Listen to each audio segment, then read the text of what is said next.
the party as it stands now, the Democratic Party, is up to no good. They're up to no good. And I also sort of see a lot of liberalism or liberal ideas popping up on the right, which is like tempting. And you almost kind of start wondering, if you're following a good leader and they turn bad, when do you realize it?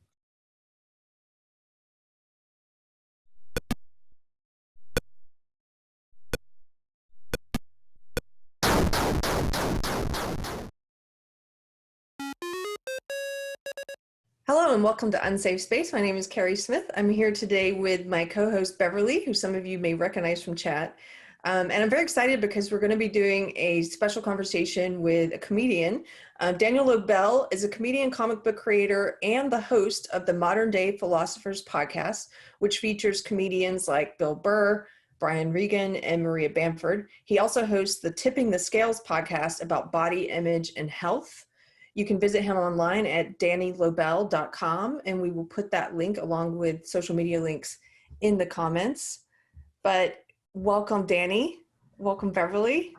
Hello. I have to correct myself because I sent you the bio, but we actually changed the name of that podcast from Tipping the Scales and expanded it. It's now called the Doctorpedia Podcast. So it is about health, but I host the Doctorpedia Podcast, and it's more about all health.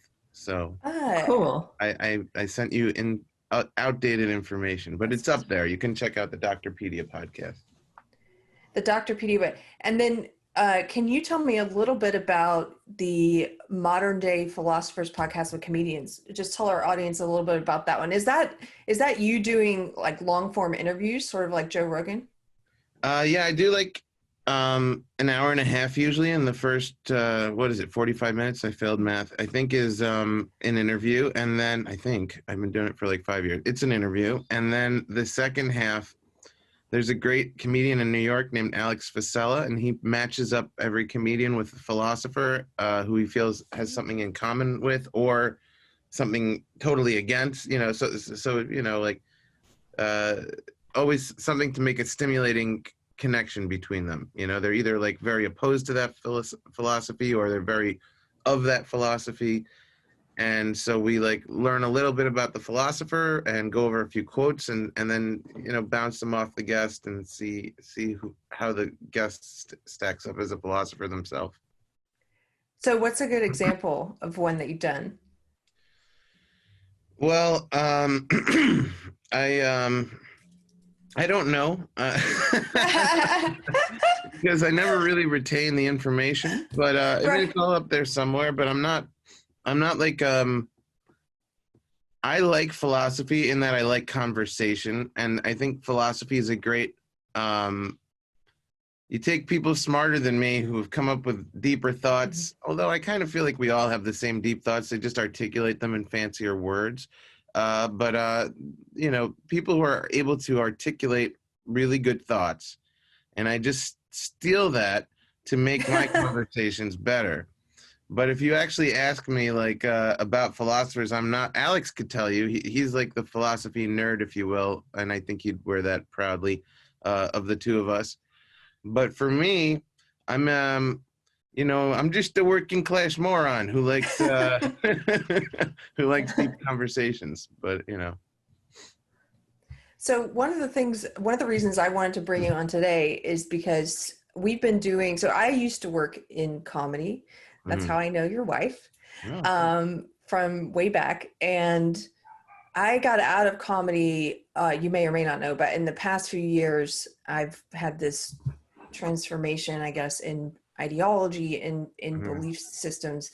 And I felt like so much of comedy these days has become, instead of being a place where you push ideas and challenge ideas and dance around the line of what's taboo, it's become a place that's almost more about upholding a secular religion of what I call wokeism or, social justice. And there seems to be a lot of fear in the comedy community. And maybe I'm just reading that into it, but it seems to be that people are a little afraid of what they're now allowed to say on stage and what they're not. As someone who's still doing comedy, is that something that you have noticed in the culture, or where do you think things stand now? Frankly, I'm shocked to hear what you said. I can't believe it. It's essentially dead. You know, it's essentially dead. They've replaced comedy with activism. Yeah. And it's very sad. It's very homogenized. It's very groupthink. And it's, in my opinion, it's very Chinese. You know, I feel like if you were doing comedy in China under a communist regime, you would have to adhere to what the, the leaders say is acceptable and not acceptable to talk about. And I imagine, you know, I've done comedy, like I did comedy in Mexico, and they told me, like, you're not allowed to talk about, you know, anything disparaging about the city in Mexico, and the play, this is run by cartel, but you can't talk about cartel, and you can't talk about, and I was just like, so I'm just like, you know, you remember La La Land when they made them just like play the Christmas tunes? Like that's what they've done to comedians, essentially. They're just like, you know, don't go off script. You play those Christmas songs, something that's nice for everyone to listen to, and they could tune it out because it doesn't shake them at all. Yeah. That's what they've done to comedy. And, you know, God forbid you say this to any of these people who call themselves comedians, you know, and I stress call themselves comedians because there's a lot of people, you know, Jackie Mason used to, I used to work for him, and what did he say about, I said, oh, I got a card once from a promoter. He said, the guy said he's a promoter, and he goes, a promoter? The guy says he's a promoter? He goes, the only thing that takes to become a promoter is you go to a printing place and you say, give me a card that says promoter, you know? So it's like, because that means nothing, you know? So I was like, oh, you're right. You know, he goes, how do you become a promoter? You just say you're a promoter. But it's the same thing of being a comedian. Like, how do you, well, you used to become a comedian by proving it, you know? Right. And the way you'd prove it was simple. You'd make people laugh. You'd make them laugh hard. Being funny. You'd make a lot of people laugh. Like, you'd go up there, and if the most people laughed, you were good at your job. But they changed it. And by they, I mean political establishment. Because I think, you know, it used to be more that the culture dictated the politics, and now it's that the politics dictate the culture, which is a bad place to be, because if you look at Washington, you know, just turn on like C-SPAN, these are the most boring people in the world. Like, whichever side of the aisle you're on, most of them, I mean, there's exceptions, most of them are boring.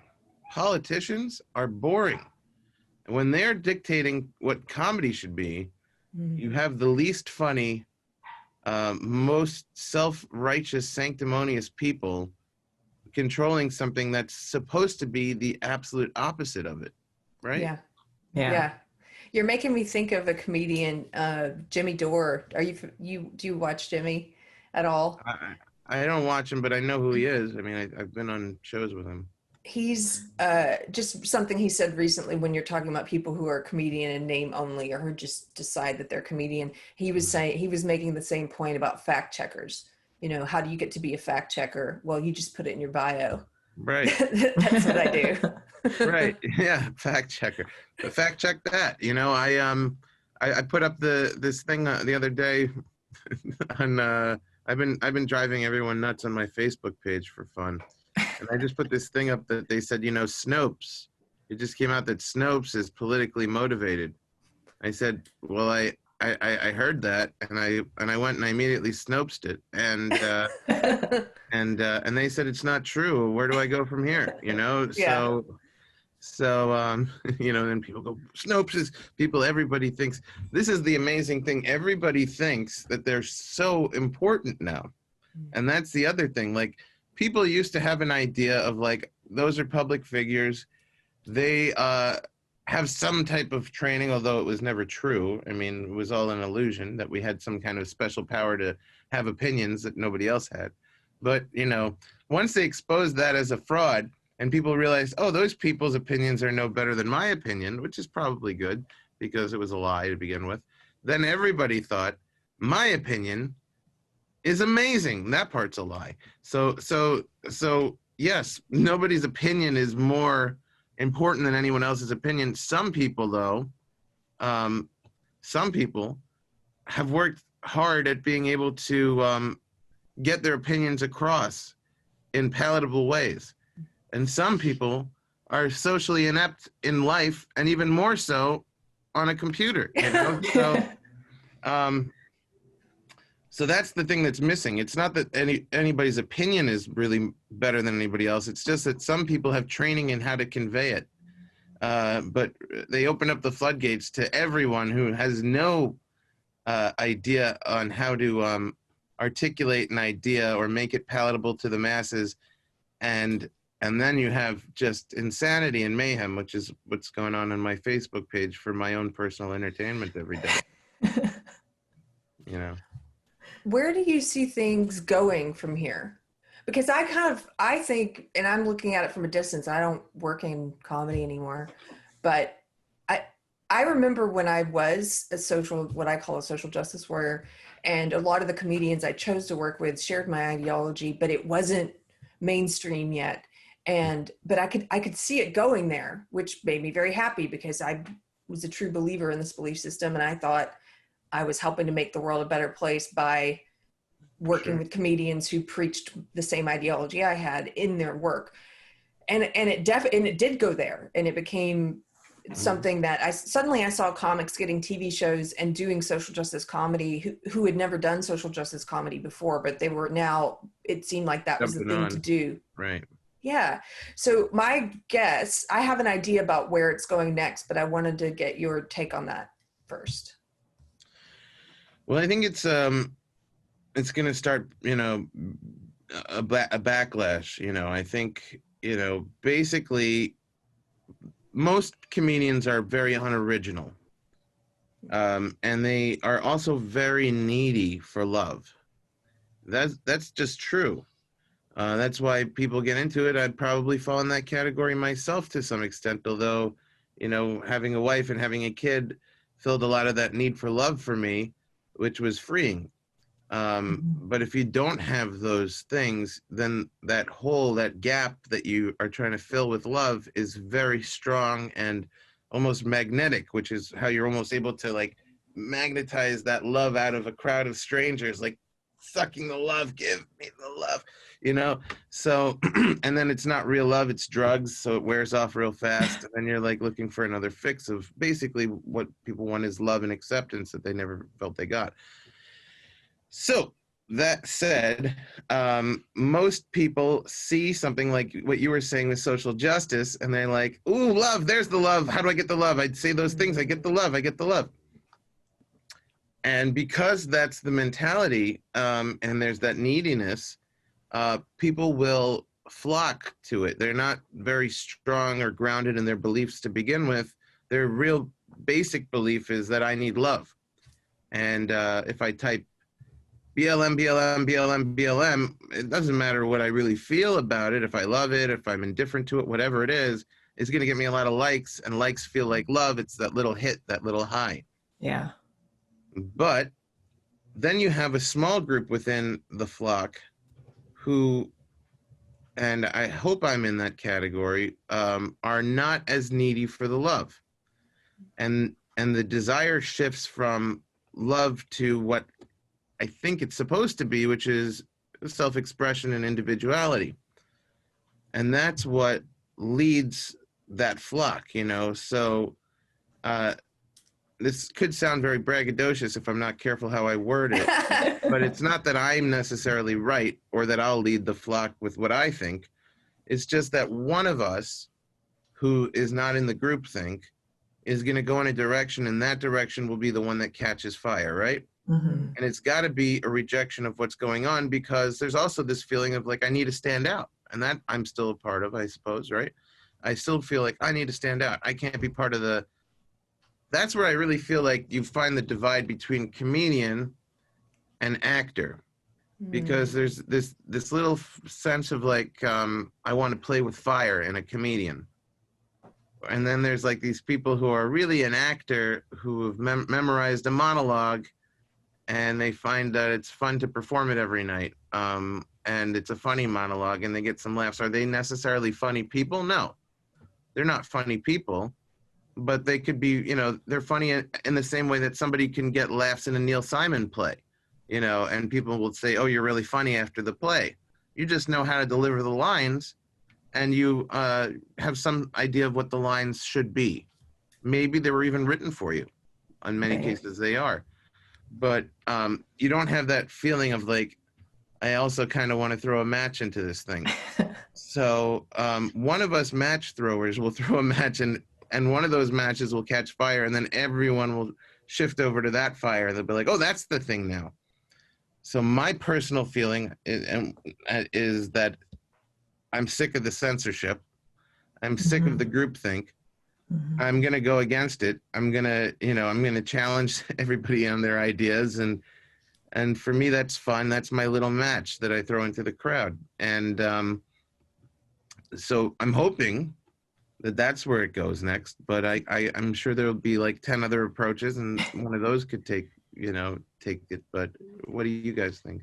I think it's still getting worse in ways that before it gets better. Like, I'm in Chicago right now, and so I have the improv sketch background, and I saw that you went to Second City as well. But IO just closed down permanently, but that wasn't before, mostly because of the pandemic, but also right before that, BLM was trying to get it going, and people were upset toward it, which I was just like, I don't understand. Why are you so mad at IO? They already had the diversity program. We already had opportunity for people of color to get classes for free. Like there are certain instructors and auditors and people like who were Black. I've auditioned for them. So for people to just complain so much that like that they weren't doing it. IO already wasn't making a ton of money. Like that's why they closed down so easily from it too. And I don't know, it's just sad that it's come to that too. Like there's just this big comedy theater in the world, and now it's gone forever, like partly just because of all the politics that are going on. They tried to appease the unappeasable. They should have gone the other way. They should have gone completely politically incorrect. Their name already sounds like an Italian slur. Ayo! And they had to change it. Like, it was Improv Olympics first, and then Stephen Colbert's brother sued them, so because he worked for the actual Olympics, and so they had to change it to just IO Theater. What a family! I worked for Stephen, and he wasn't pleasant. In my feeling, I mean, he was just like, again, and I'll tell you what, he wasn't unpleasant, but he wasn't friendly. He wasn't kind. I don't know. I felt he was cold. So you think it's going to get a little worse, Beverly, because of where you're at in Chicago, but do you see a light at the end of the tunnel for comedy? Ryan Long is my light at the end of the tunnel right now. Watching his videos, they're so perfect, and I think that's just what's needed currently. And I think a lot of people have a hunger for it, and that's helpful. But I worked at Second City for 3 years.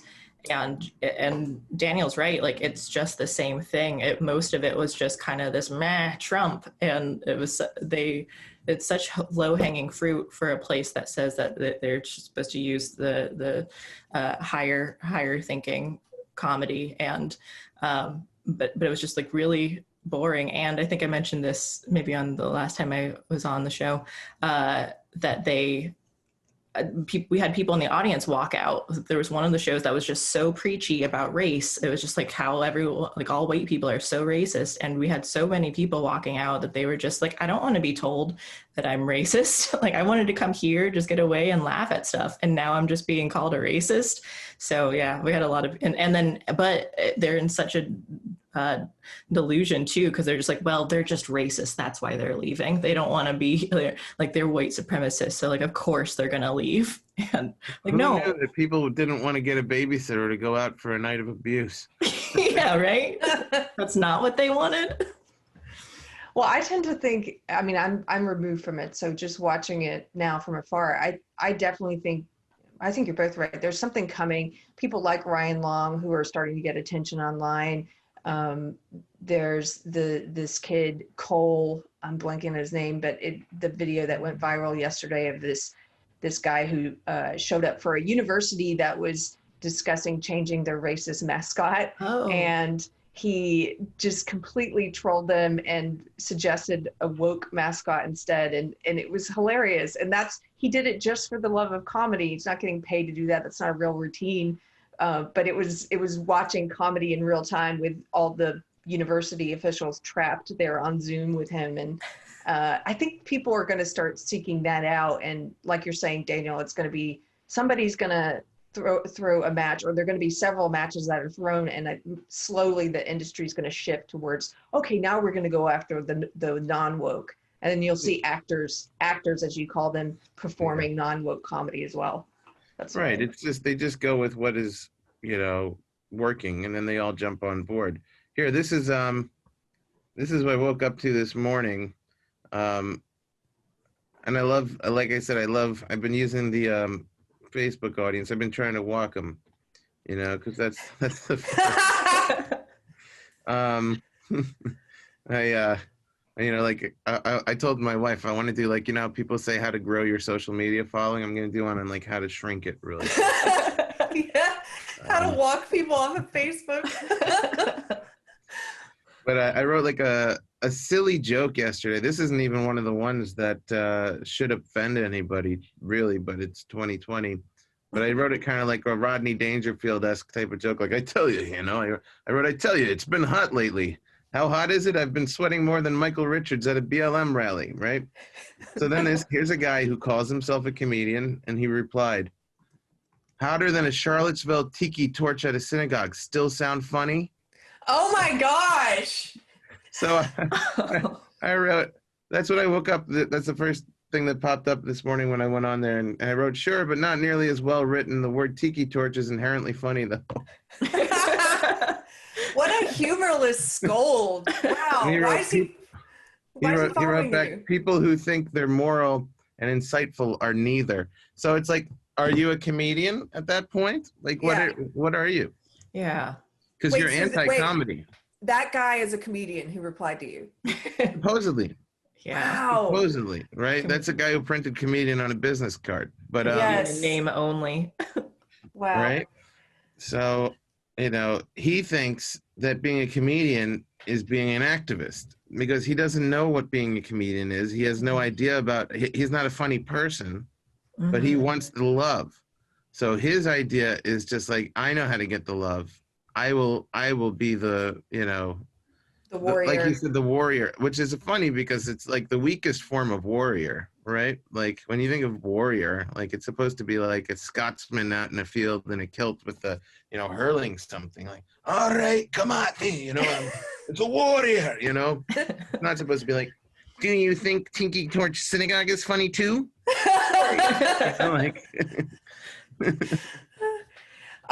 So you guys, I want to ask you something else about what environment you're in right now. Are you still living in LA, the LA area? Yeah, the LA area is in LA. Okay. I would be kind of vague. Where are you in LA? So in LA, I just imagine, because I lived there for 15 years before I moved to Texas, and I'm wondering what the environment is like there. Is it, I assume it's a little more woke than where I'm at now. And are you still performing there? What's the situation like for comedy with coronavirus? Well, there's really no or very little performance comedy going on. I did some Zoom stuff, which was,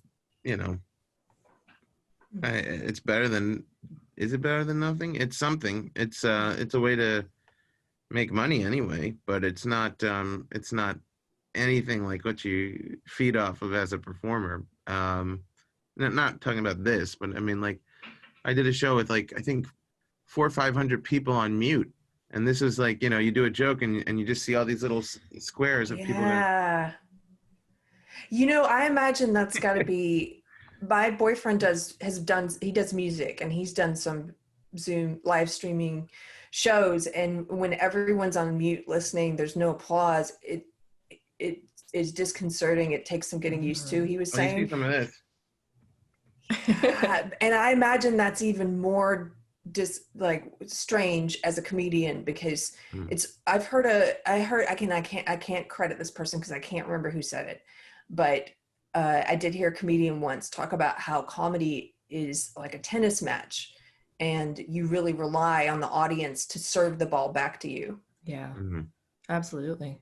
Right. And so if you're doing it with nothing, just hitting balls, and you're like, because the laughter, like, I don't know, it drives you when you're on stage and then you're getting laughs. You're like, okay, yeah, like I'm going to keep playing into this. I'm just going to like keep it up and do it more. And if they're not laughing, then like, okay, this was bad. Let me move on to something else. But without that, you're just like, am I doing okay? I don't know. Well, yeah, it's I hope what it does is that it pushes a lot of people away from comedy who shouldn't really be there in the first place.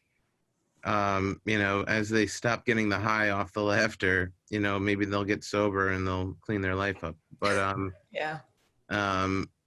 I've been looking, I've turned my Facebook page into a bit of a stage, but it's private. I like to keep a select group of people stressed out, and then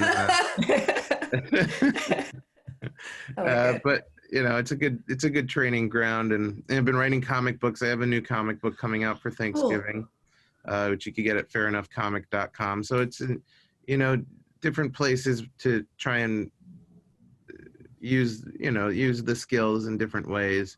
What's the comic about, if you're okay explaining? Well, I mean, this will be my third. They're all autobiographical. They're little like vignettes from life. This one's about Thanksgivings over the years. I've only missed 3 Macy's Thanksgiving Day parades. I've been at every one of them since I was born in New York. So I wrote all about the different years and the funny things, the weird things that have happened to me at the Macy's Thanksgiving Day parade, and the time that my wife and I broke into the parade and got away with it for about 20 blocks or so, and then we got escorted out by the police. We got basically ratted out by one of Santa's toy soldiers who figured out we weren't supposed to be in the entourage and spotted a Jew, and he removed me. And, so that's what that one's about. And then I have another, and they're all different artists. I write them and I work very closely with the artist, and it's been really fun, panel by panel, we go through everything, and I send them reference pictures, and we try to recreate the moment. It's like making a little movie, basically you're storyboarding a movie. Right. Yeah. So that's been really fun. I'm working on one now with an artist in London. We're almost done with it, but it's, I don't know if you ever read Tintin growing up, or Tintin, or however you want to call it. So I also grew up on those Tintin comics. My mom is from Scotland, and when I'd go out to Europe, Tintin is like, he's big. He's big out there still.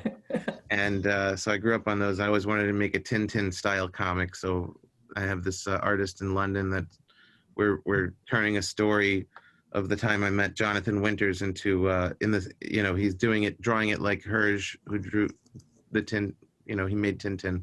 Right. So we're making it like a Tintin. It looks like a Tintin. I and everybody become transformed into these like Tintin looking characters, and it's the unlikely story of how I met Jonathan Winters and how it all went down.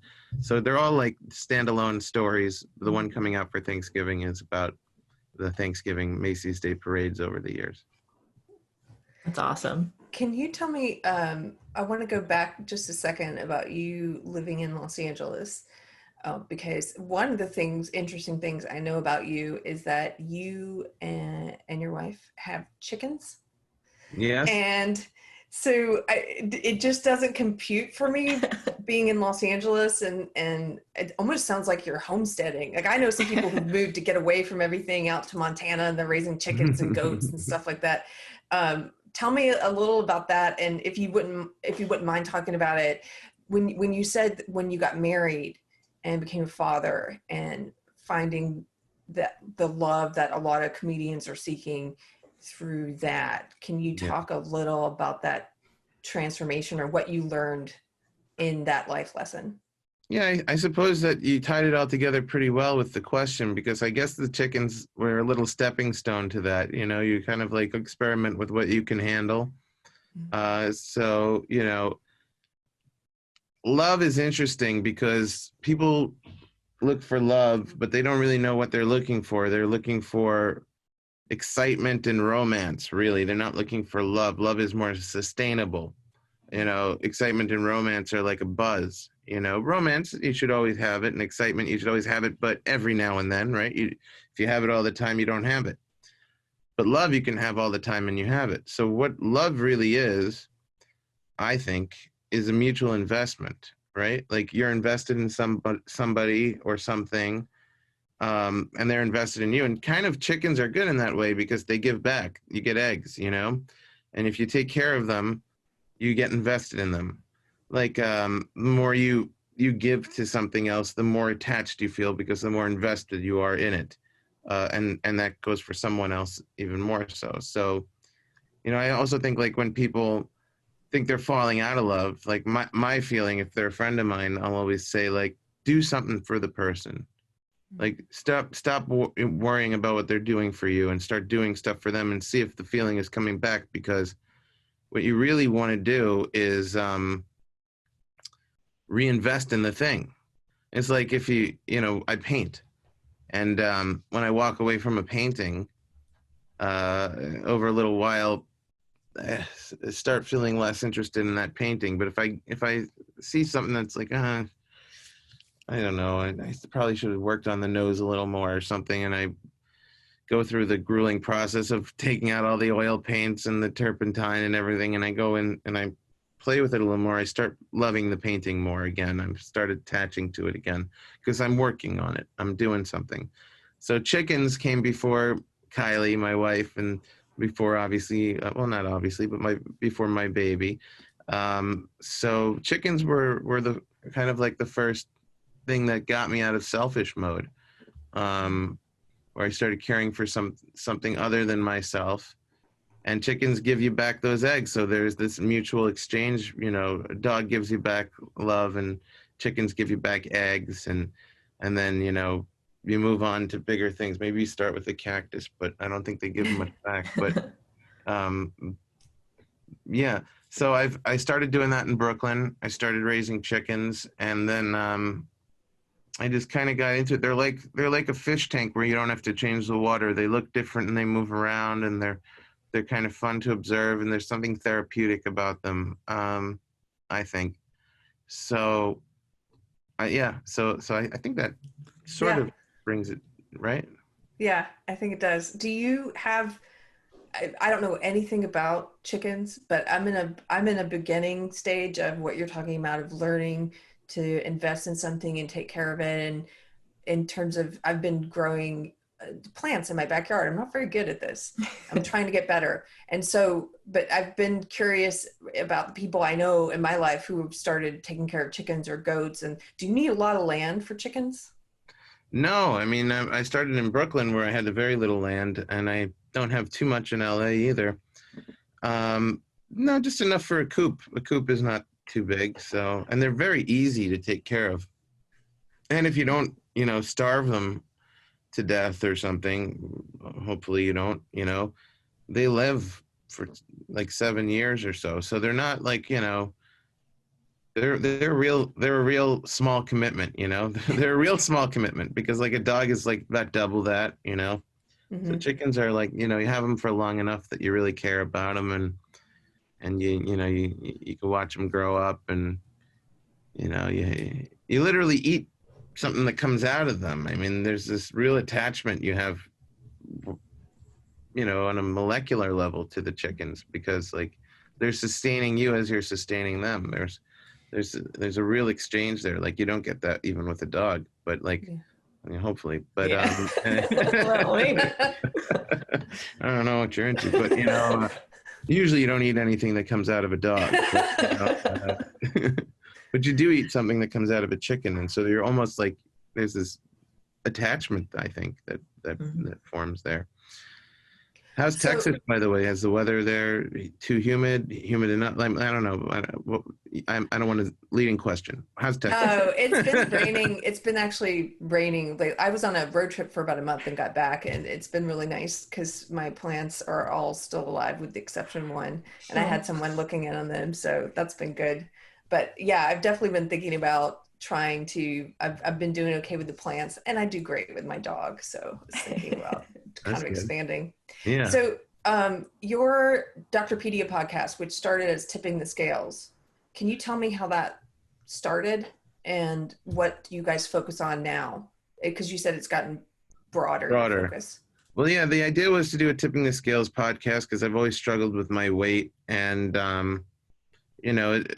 people don't understand overweight people unless they themselves are or have been overweight, and often those people don't understand either. They just turn it on themselves. I think of it as addiction to overconsumption, and it's not just about food. It's about overconsumption in general. People who are overweight tend to overspend, tend to feel dissatisfied, I think. In the same way that addicts have that perpetual dissatisfaction that they're trying to fill, that void for overweight people is just filled with food instead of cocaine or alcohol or whatever. And a lot of people, you hear they start smoking, they start losing weight. It's just cross addiction. So anyway, I kind of wanted to go into this thing on a deeper level and sort of educate myself and the world a little bit more about this in a way that I didn't see was happening. I started doing this Tipping the Scale. And before we even released one, I wound up meeting with this guy, Jeremy, who's a great guy who works at this company, Doctorpedia, and I was telling him what I'm working on with Tipping the Scales. And he listened to Modern Day Philosophers a bit, and he said, you're really good at interviewing people. And now that you're interested in health, maybe you'd like to shift this over to Doctorpedia, and you could talk about weight issues, but you could maybe help a lot more people by talking to people in every form of the health, spectrum, in every part of the spectrum of health.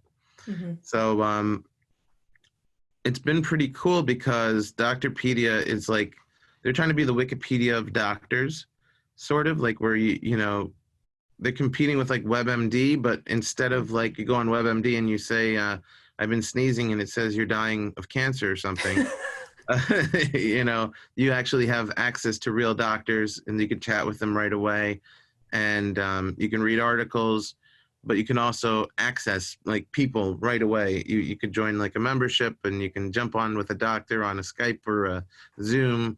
And then they get all these top doctors to make videos like basically like the George Carlins of the medical world, So, the real heavy hitters, they'll get them to make videos for them.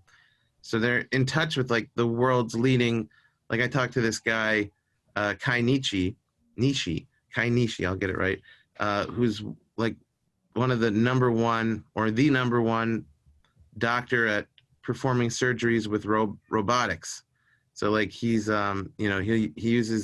he's like a pioneer on the forefront of using robotic arms to go in and perform very intricate surgeries on people that someone like this might you want the shaky hand or something.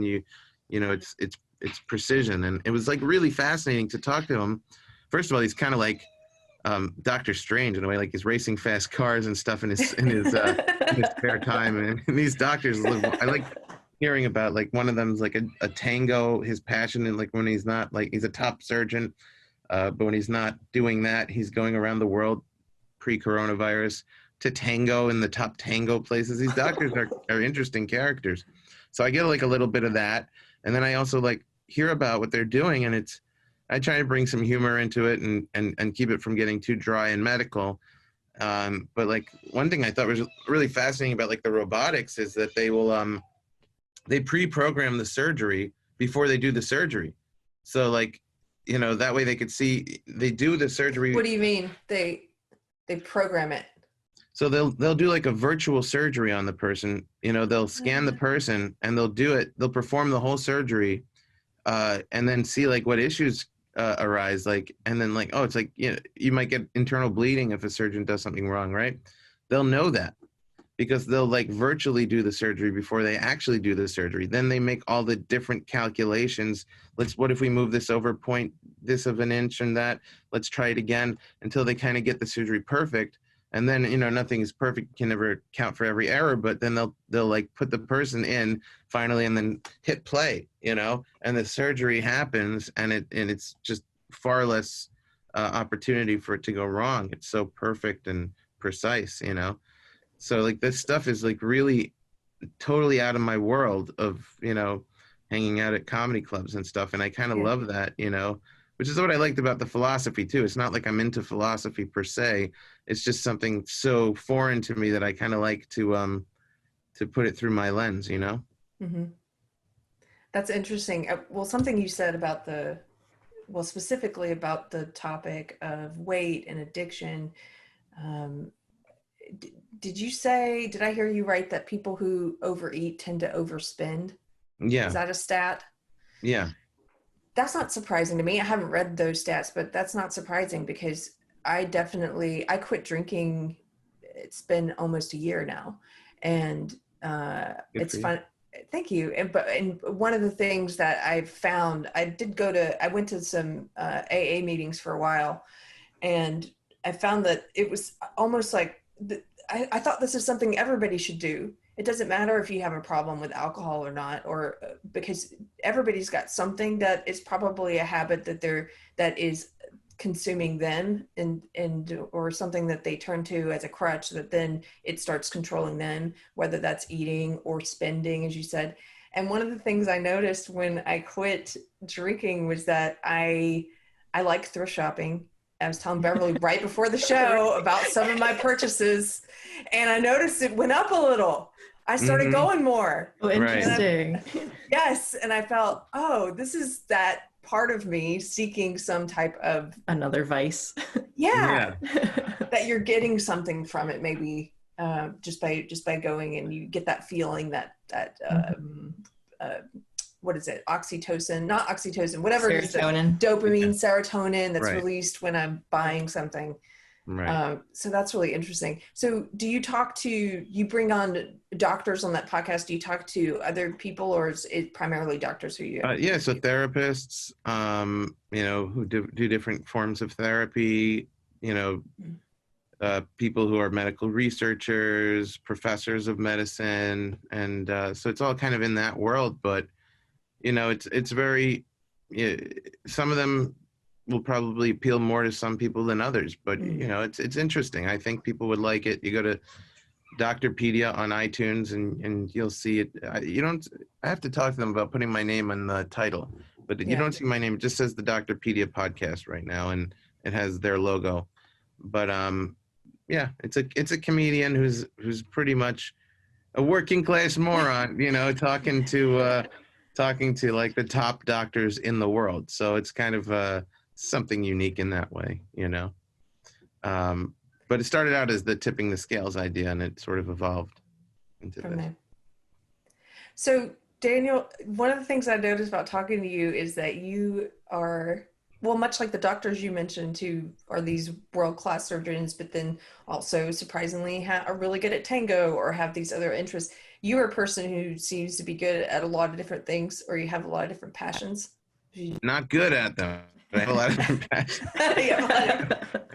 So, but you're doing a lot. So what is next for you? What's something else that you're working on, or what's something that you want to do in the future that you are not doing yet?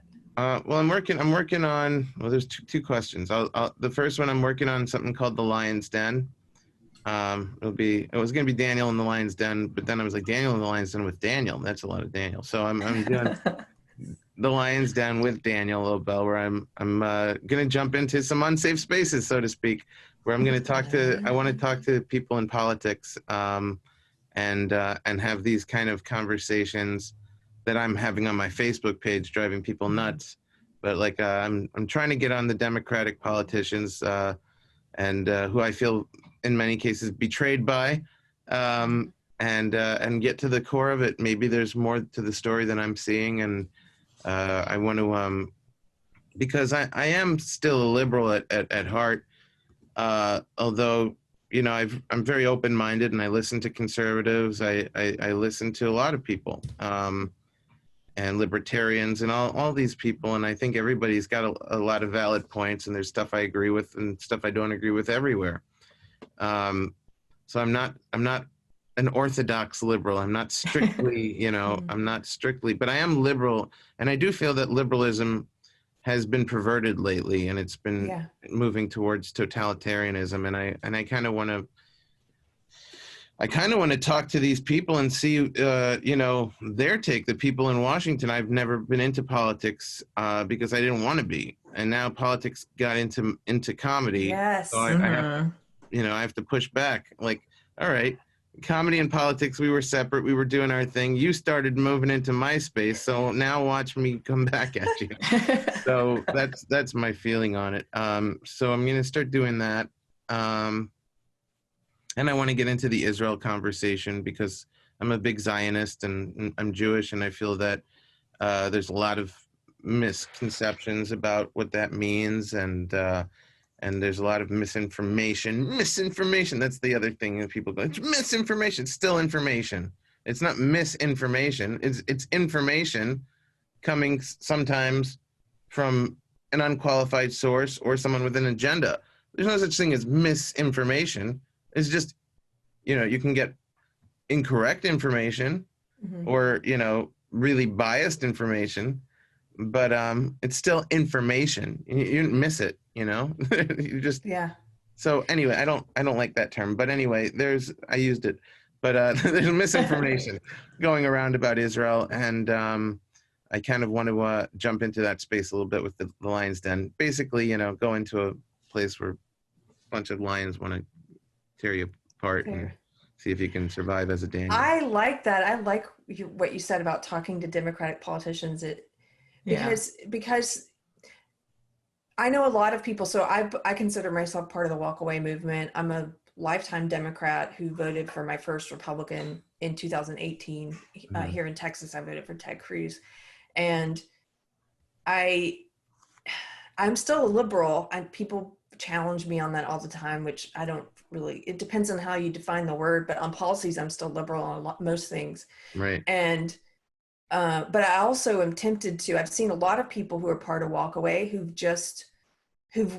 not just walked away, they've walked to. It's almost like Walk Away. There's a large number of Walk Away people who are walk to, and they walk to Republicans, or they've walked to Trump and become very gung-ho about that tribe. It's like leaving one tribe for another tribe. Right. And I understand that temptation, and I did decide recently that I'm voting for him, but I have a lot of apprehension. I have apprehension just because I am afraid about if I don't want to see the social justice ideology, which I don't consider liberal at all. Unlike you, I think I think the left has been veering towards totalitarianism. If I don't want to see that grow larger, part of me is worried that if he gets reelected, maybe all I'm doing is, by voting for him, is helping that to grow larger, because the reaction to him getting reelected is going to be so over the top, I think. And maybe it will push the very belief system I'm against even further along instead of destroying it.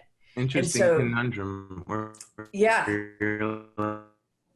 Vote against the belief system, but it makes the belief system stronger.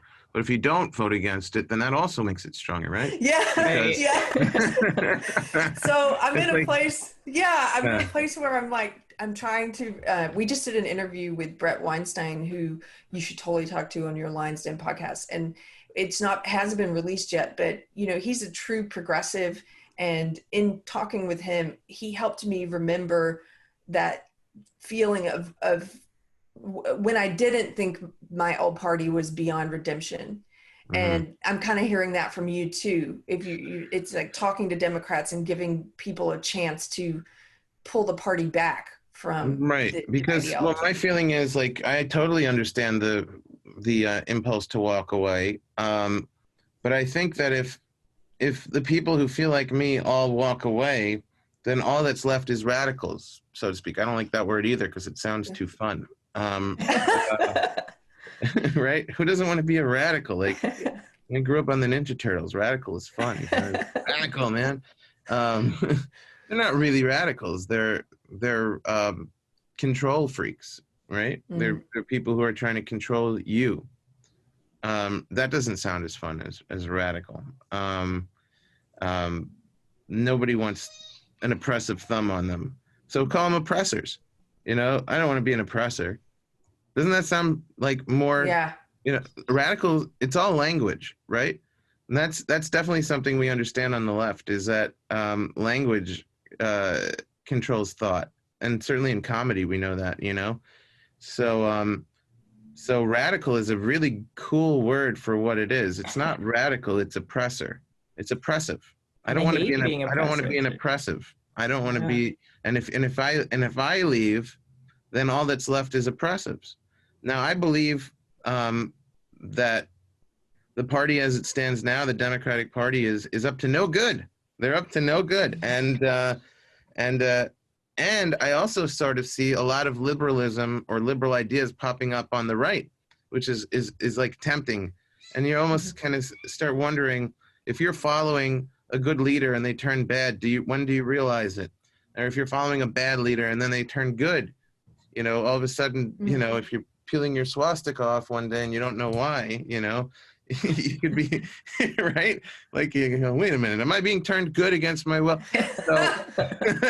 So it's certainly very possible for the ideologies to shift based on, enough people walk away like you and start voting the other way, then you wind up having a lot of liberals on the right, and that'll spread, and then the right becomes liberal. So that's something nobody ever wants to talk about on the left, because they like to think it's very strict, and if that side is evil and our side is good, and it's never like that. Life is not black and white like that. There's no good or evil side.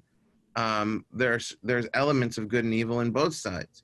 So my feeling is, confront the evil on your side and try and amplify the good, rather than give up on it and leave a dying man, like you're beyond redemption, Democratic Party, bleed out, So, it's definitely wrong right now what they're doing. But if nobody stays and fights on this side, then it just gets absorbed by the virus. It's very admirable what you're doing, and you're going, of course you probably know this, but you're going to be questioned a lot. I was questioned a lot when I first started this journey or whatever, where people would say, why are you criticizing the left all the time? And I tried to explain, because I'm on the left. Right. That's why I'm criticizing the left. I don't care what the right does. Right. Like, right. That's exactly right. I'm invested. It's like love, you're invested. I've invested. I've put money into this. I've put energy into this. I'm invested in this. There's still love there, If you don't care about someone or something, if there's no love, and then you walk away, you walked away because the love was gone, Yeah. I'm still trying to hold on to the flame, I'm Good. Like, I'm like, come on, we had something here, like, you better shape up. No, I'm like, we can work on this. You can go to rehab, Yeah. I like that. I like what you're doing. So, yeah. I think it's admirable to want to try and keep something together, where sometimes you're just kind of like, it's too late, it's not worth it. But then when you still have have that fight in you, you're like, no, I want to protect and save the thing that's important to me and should be important to others. And I don't want to see liberalism go away, because I think it's a very good ideology at its core. It's been conflated, and you hear terms like leftist, Yeah. Again, I think that's more oppressor, it's another, leftist doesn't really mean anything. It's directional, but it's oppressive. It's not leftist. It's the two things don't really work together. Like, if you go and look at liberalism you know, when it was really kind of like in its swing, you know, in the 60s and stuff, you know, those guys, those old hippies, they don't want to be controlling anybody's life. They're not into that, you know, Right. like Yeah. it was about peace and love and anti-war, you know. One of the things I think is really funny when you hear people on the left, you know, and I kind of sometimes I feel like I'm talking about people on the left like I'm not one of them, because in many ways I feel like I'm not one of them, but I'm also not one of the people on the right. That's also, if I'm being very honest, and I know I'm talking a lot here and going on my little ADD tangents, but if I'm very honest, there's some part of me which is probably the same part that was attracted to comedy, that likes being where nobody wants me, you know. So if I went to the right and they had open arms to accept me, I wouldn't like that either, you know. I kind of like being where no one wants me, you know, hanging out in a comedy club asking for stage time when nobody knows what I'm about or wants to put me on there, and I don't have the right credits. There's some part of me that likes to fight that fight. But anyway, rewinding a little bit, people on the left, me, but not me, people who are of the left, or say they're on the left on their business cards, like to complain a lot about, well, this will shock you, Trump. But no, they like to complain a lot about the tweets, right? Like, Right. and I heard somebody say to me the other day, as I hear everybody say things to me, someone said to me, he's always getting in Twitter wars.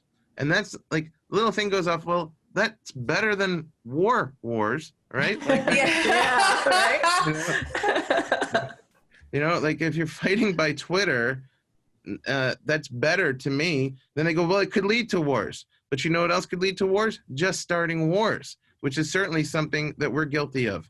So let's be honest, you know, you're worried about things that could lead to wars. What about when you just jump into wars? I mean, he certainly seemed, there's a lot of redeemable things. That's what I mean when I say, you know, it's not black and white. It's not good and evil. People here like to say that Trump is evil. He's certainly not evil. There's a lot of good things he does. But no one can say that because people have lost nuance and people have gone insane. Yeah. There's a lot of bad things on the right as well, you know? What do you think it is about you? You said maybe that's that same part of you that makes you a comedian that wants to be where you're not wanted. What is it about you that's made you immune to the woke part, the totalitarian part of the left? And you're making me rethink calling it leftism, because that's what I've been choosing to call it instead of liberalism. But I'm rethinking it's too kind it now. of word. It's not. It doesn't reflect it. And liberals are very kind. Yeah. Liberalism is at its core, it's kindness. This is not kindness, and they're taking kind people who are vulnerable, who want to do good. And again, I don't like the word radicalizing, but it's better than radical. Radicalize, it's got that sharp Z in it, and it doesn't sound as nice as radical. But they're perverting them into what they're not. They're making kind people into hateful people. I completely agree. What made you immune to that? What about your personality? We asked Konstantin Kisin this question, he's a comedian also, and it was interesting to hear. I like asking people that question because I like hearing about what is it about your background, and people who watch our show, a lot of them have friends or family who are starting to speak some of the woke robotic stuff, and they're always curious about what wakes people up or what makes them immune. I would guess it's because you don't like being on anyone's side and you want to be that you don't want to be lumped in with anything. So if this is what that group think is going on, you're gonna be like, no, I'm not gonna go with what you're saying. I would go with that. Yeah, I never. It's also what's kept me from being popular in comedy and in life.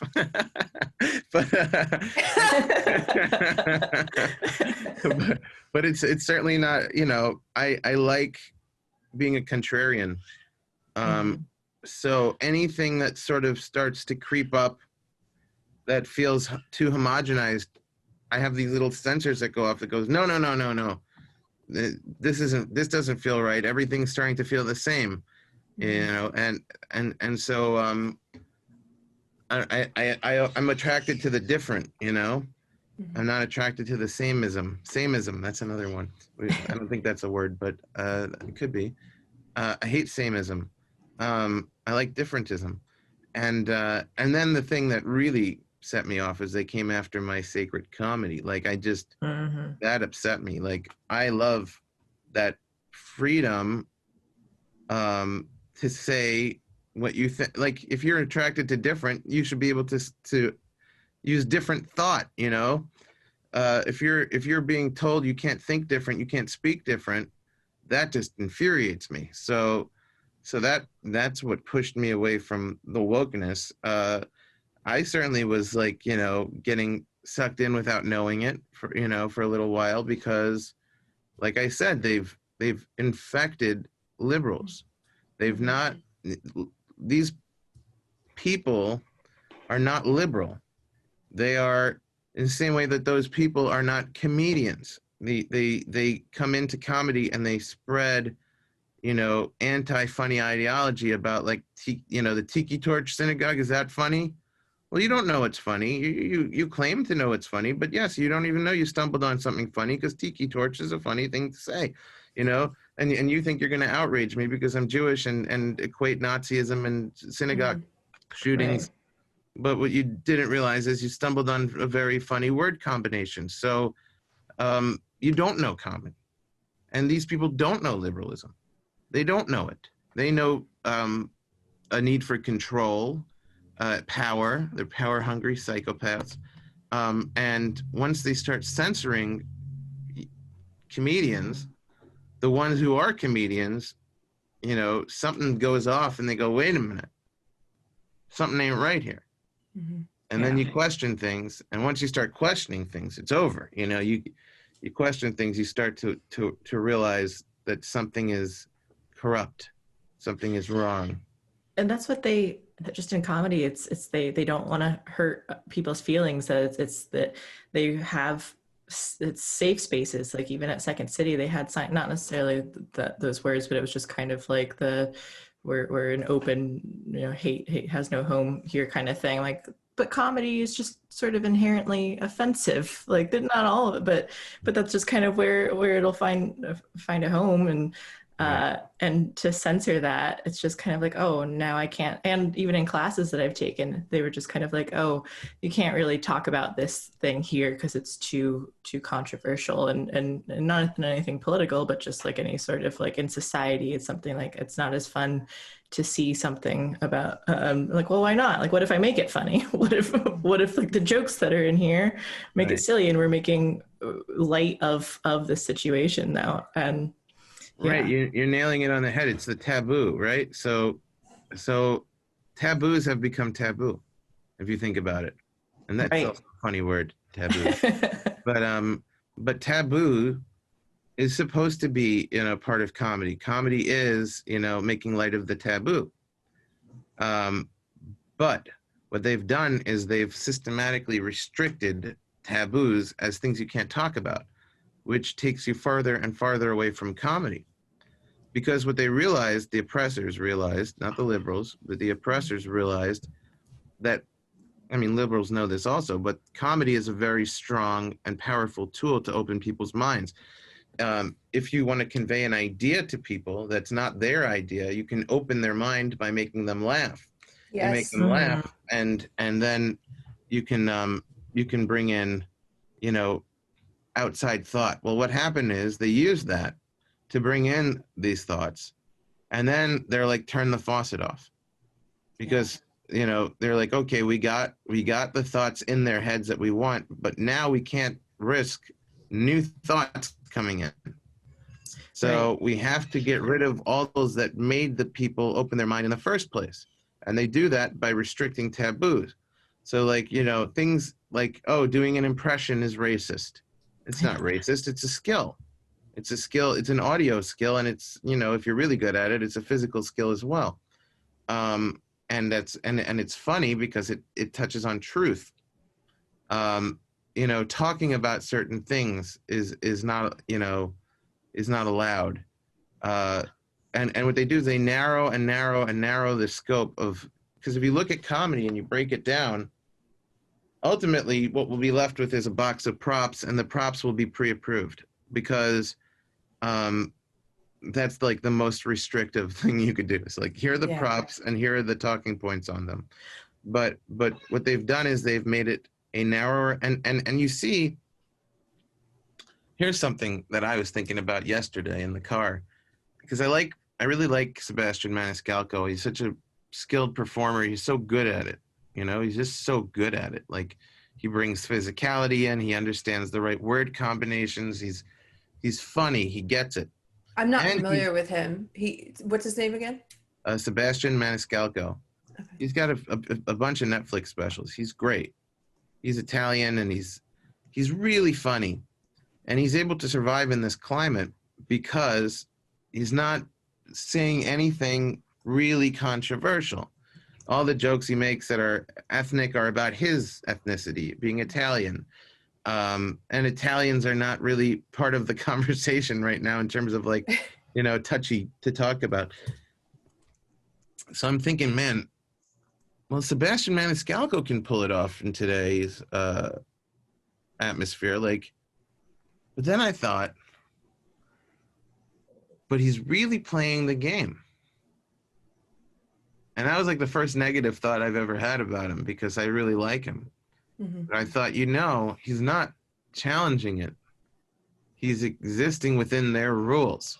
And something about that really doesn't sit well with me. Like, even though he's mastered how to live within their rules and still be funny, I don't like that he's in their rules. Limiting himself. You know, he's so good. He's so skilled that you could give him a set of, these are the 5 ways you're allowed to be funny, and he will be so funny in those 5 ways. Mm-hmm. But he's not throwing matches into the crowd, you know? Like, he's playing by the rules, and I can't stand the thought of that. Mm-hmm. Like, the fact that the rules are being made by the least funny people on the planet. And the funniest people have to play by the unfunniest people's rules? That feels really wrong to me. Yeah. You know? That's interesting. I'm very curious to check him out now, because there's something you said about how you made me think about how it's not just in comedy, in the belief system itself. When I was indoctrinated in college, one of the things that's appealing about it is it does get some people to open their mind in a way they haven't opened it before. Mm-hmm. So when you're first hearing about critical race theory or feminism, there's this, the idea that you haven't walked a mile in someone else's shoes. Let me tell you about male privilege and what it's like to be a woman who doesn't have that. Or let me tell you about white privilege and what it's like to be a person of color who doesn't have that. And I'm going to invite you to now see all of these invisible power structures that you haven't been privy to. Mm-hmm. And it causes you to open your mind in a way that can be very good. But then, as you said, you're helping me put some pieces together, Daniel. Then they have you close it. So you've opened it, mm-hmm. you've accepted the ideology and then you are told to close your mind. Yeah. Lock and load. So now you're not allowed to, for example, in a conversation with a straight white male, you are not allowed to open your mind to what their experience might be, or to take what they're saying and weigh it equally. You're told they have to stay in their lane. Their opinion is not relevant here. They don't get to have an opinion here. Close your mind off to whatever it is they're saying. Right. That's the trick of it, because they give you they dangle the open mindedness in front of you, and that's what we want as human beings. We want to be open-minded. People don't want to be closed-minded. If you tell somebody they're closed-minded, it hurts them, because we want to be open-minded. So they say, "Oh, you like open-mindedness? Well, here you go."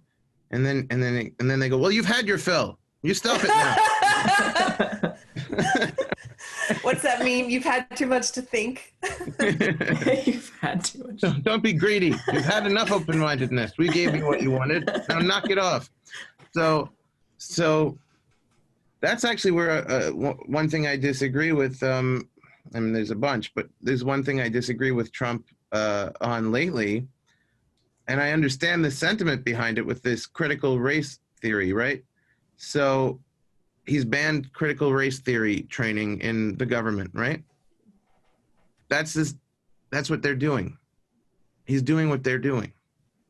That's the way you look at that? It's censorship. So what he should have done is made it mandatory that somebody come in and train the other side of thought as well. Instead of shutting down that, because that actually makes it more alluring, because now it's a forbidden fruit. It's like, oh, I want to know about this critical race thing because like I'm not allowed to know about it. You should be allowed to know about it. In fact, any company that forces their employees to go through critical race training should also be forced to bring in the other side. And there should be, the other side, whatever that is of that. I don't even know how to articulate what that is, but they should be curated. Otherwise, they'll just bring in a fraud, right? They should be curated. That has to be from one of these approved places.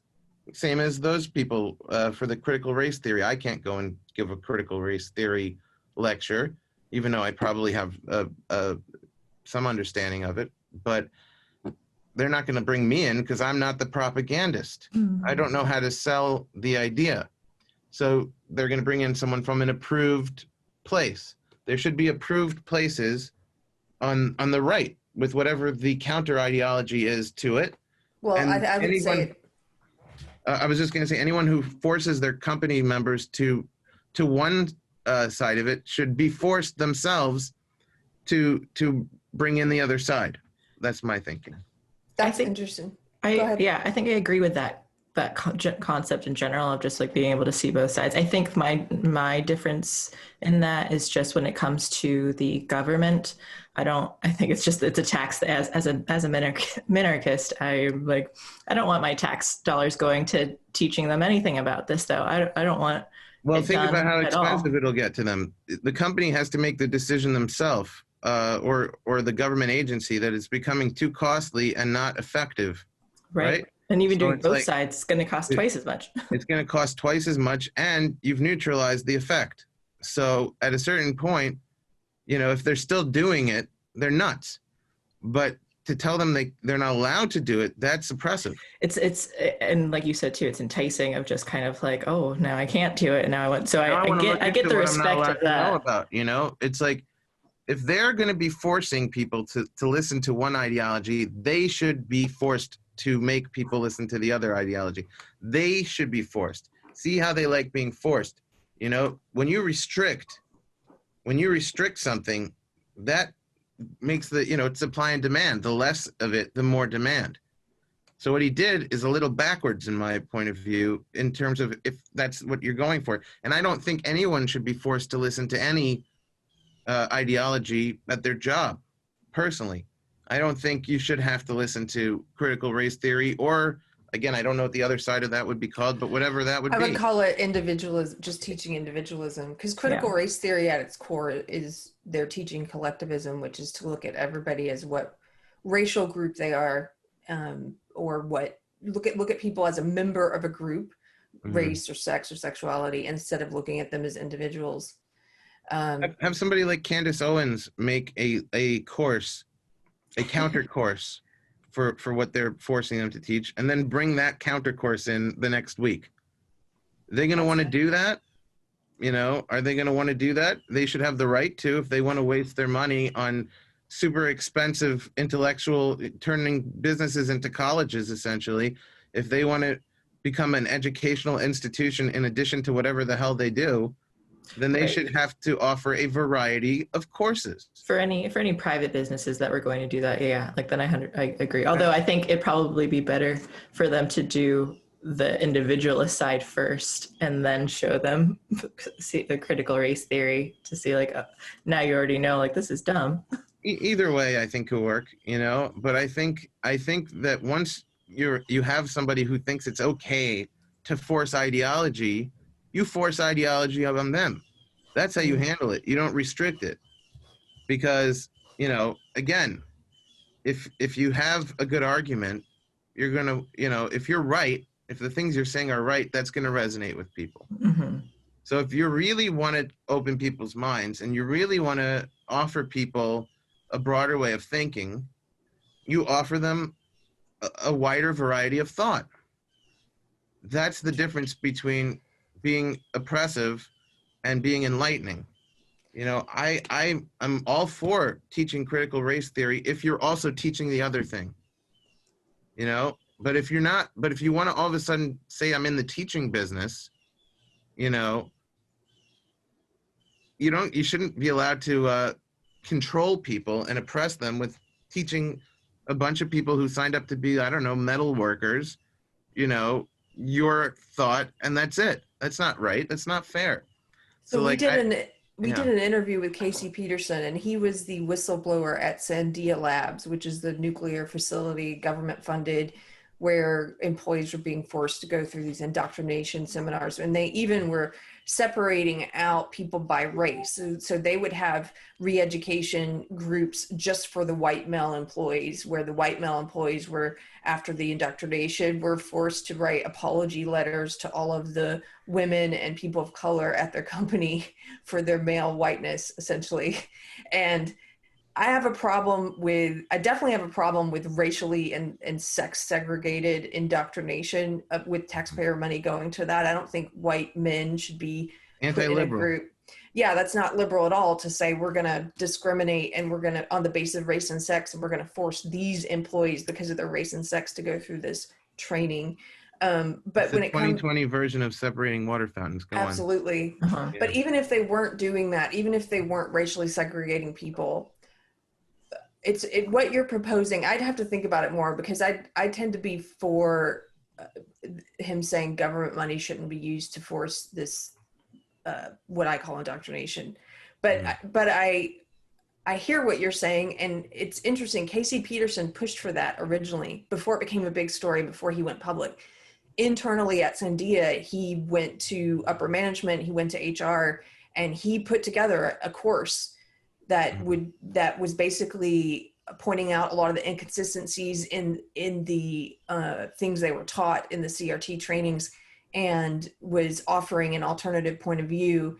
And they ultimately told him he wouldn't be allowed to present that to the employees. I think that's more valuable. Yeah. I think that's more valuable because, again, like once it's restricted, people want to look into it. And if a company wants to spend money, these things aren't cheap, these courses, I think they're like $60,000 a pop or something. They make a lot of money on it. Yeah.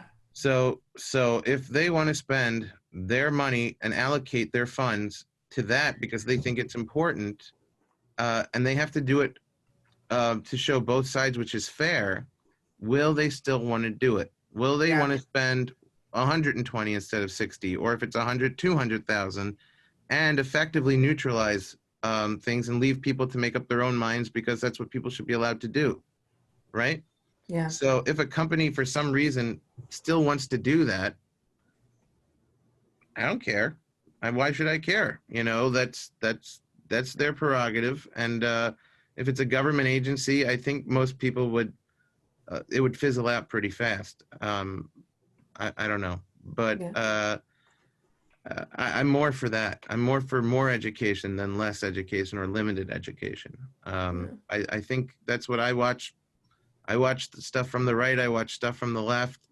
I like to pick it apart. I don't subscribe to one side being 100% right or wrong. I think there's good ideas on you can say on both sides now. That's restricted because Trump said, which was, I think, him trying to be his attempt at diplomacy, I think. Yeah. But there's good people on both sides has been outlawed. But you bigot. Right. And by the way, as a Jew and a grandson of a survivor and somebody who lost people in the Holocaust, I think that there are certainly good people who are Nazis, because I think there are good people that get sucked into every bad ideology. I wouldn't dismiss somebody. I mean, now, not the ones putting people in ovens, right? They haven't been around for a while, but I don't think they're good. But I think there are good people who have been sucked into Nazism as an ideology, through message boards. I look it up sometimes. I read what they're saying. the anti-Semites. I think that there's potential for good in everybody. And if you haven't, crossed a certain threshold of no return, I believe that I don't think you should condemn people because we all bounce around through ideologies as has been demonstrated by your show, right? Right. And I think to that point, people seem willing to admit that there are good people in social justice ideology. I believe there are a lot of good people in social justice ideology, even though I think social justice ideology is racist and immoral, but there are good people who get pulled into it. And also to your point, I mean, look at Daryl Davis. He's the black guy who's pulled 200 white guys out of the Klan just by becoming friends with them and changing the way they looked at things. So I believe it's maybe easier than we think for people to get pulled into the service of an evil belief system and to think that they're doing good while they're there. But now you're getting into philosophy. Yeah, I tend to go that way. Yeah, I agree, and I also think there's a lot of good things about the social justice teachings, but I think it's become oppressive. And I think once something becomes oppressive and it becomes dogmatic, we should be fighting it, Yeah. So. Well, Daniel, thank you so much for coming on today. I want to make sure we're going to get the name of your second podcast, the Doctorpedia Podcast, right? And our links. It was my fault. I sent you the wrong information. Oh, I have don't to worry update about it. It's all been written out already, and I just copy pasted. But don't worry about it. So people can follow you at DannyLobell.com. And where else can they find you? DannyLobell.com or DanielLobell.com. Either one of those will take you to me. I'm on all this stuff, but my Facebook is locked. If you're not in, you're not in. If you send me a message and you say, hey, I heard you on this unsafe space and I want to watch the chaos, I'll bring you in. But there's limited spaces available because they cut you off at 5,000. But I keep losing people every day, so that's good. You're walking people. Yeah, I'm walking people. So if you want to join the Facebook cult, you can join it. But you're going to have to message me because I won't know otherwise. And Twitter, I almost never use it, but I'm on it. But there's no point. In Instagram, I abandoned it a long time ago. This is just a list of platforms you're not using. Here's where I'm not at. I never signed up for TikTok. If you want to follow me on TikTok, you're screwed. Yeah, you can't do that. There's old pictures of me on Instagram you can look at. I don't know why you'd want to, but you could. But basically, you really can't follow me. You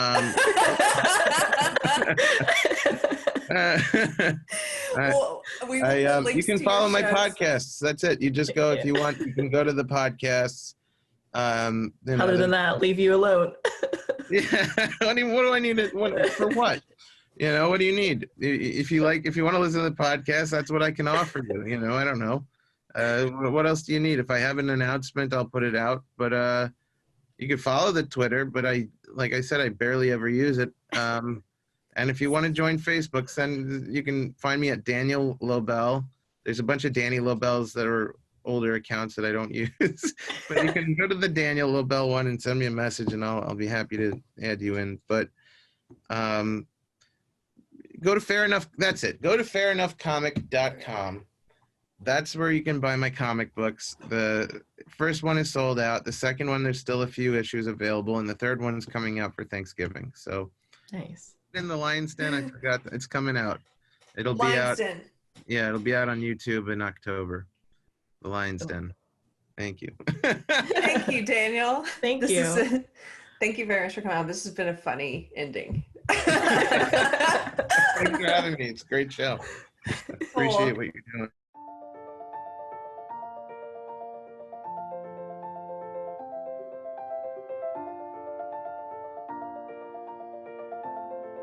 Thanks for watching. If you're new to the channel, we have a deep content library that includes interviews with everyone from Mike Cernovich to Megan Murphy, so go check it out. If you'd like to see more, please consider supporting the show by visiting unsafespace.com/donate. You can find us on all the major social media platforms, at least for now, and you can find a community of like-minded individuals on our Unsafe Space chat on Telegram. See you there.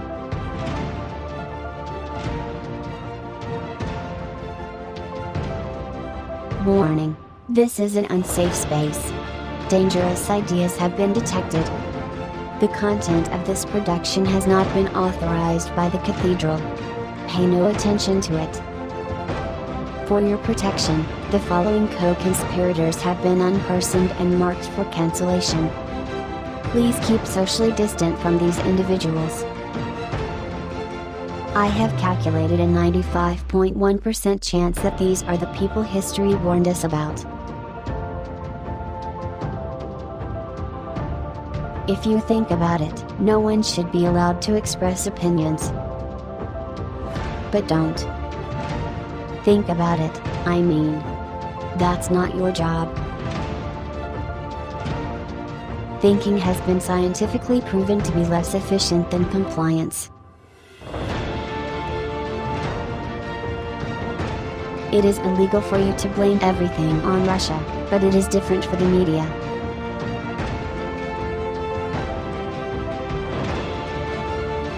Computer voice courtesy. Never mind, that last line is fake news. Please disregard it and return to your safe space immediately. There will be cake.